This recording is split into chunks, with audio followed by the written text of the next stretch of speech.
pounds, and I go to school, and I'm going to school to try to be a preschool teacher, okay? And I'm going to read you guys a book. It's called Corduroy.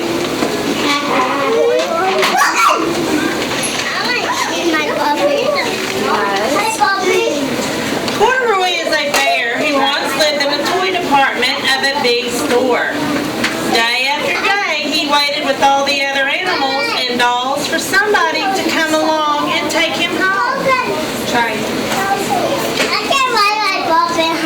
The store was always filled with shoppers buying all sorts of things, but no one ever seemed to want a small bear in green overalls.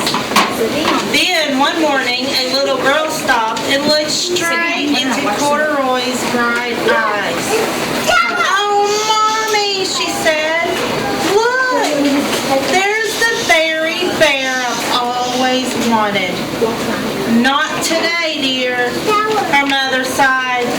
"I've spent too much money already.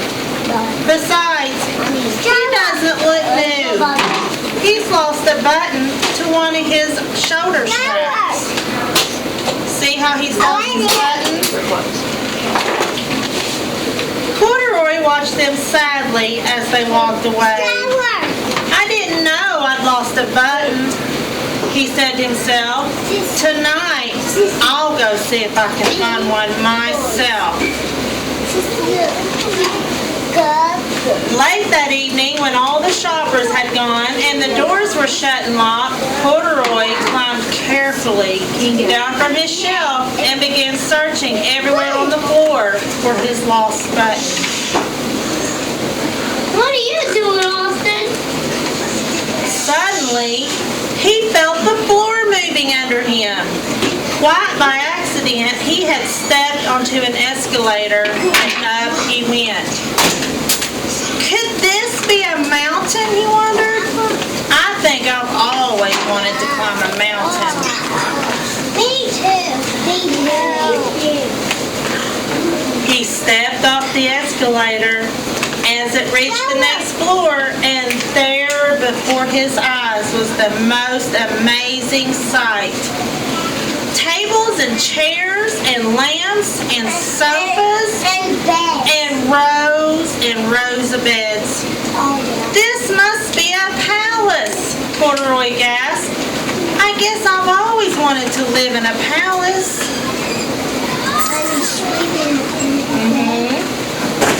He wandered around admiring the furniture. "This must be a bed," he said. "I've always wanted to sleep in a bed." And up he crawled onto a large, thick mattress. All at once, he saw something small and round. "Why, here's my button," he cried. And he tried to pick it up, but like all the other buttons on the mattress, it was tied down too tight. Couldn't get it. He yanked and pulled with both paws until pop! Off came the button, and off the mattress Corduroy toppled. So what does toppled mean? What do you think that means? He fell off the bed. Bang! Into a tall floor lamp. Over it, he fell with a crash. Corduroy didn't know it, but there was someone else awake in the store. The night watchman was doing his rounds on the floor above. When he heard the crash, he came dashing down the elevator. "Now who in the world did that?" he exclaimed. "Somebody must be hiding in here." Uh-oh, you think he's going to find him? Yeah. He flashed his light over the sofas and beds until he came to the biggest bed of all. And there was 2 fuzzy brown ears sticking up from the covers. Look here. "Hello," he said. "How did you get upstairs?" The watchman tucked Corduroy under his arm and carried him down the escalator and set him him on the shelf in the toy department with the other animals and dolls. Hey, Dad, the big bear that's beautiful. Corduroy was just waking up when the first customers came into the store in the morning.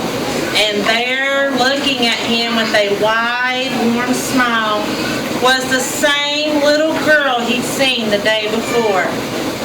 "I'm Lisa," she said, "and you're going to be my very own bear.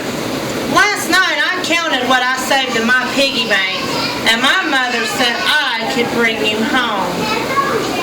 Do you think he's going to be sad or happy? Happy. "Shall I put him in a box for you?" the sales lady asked.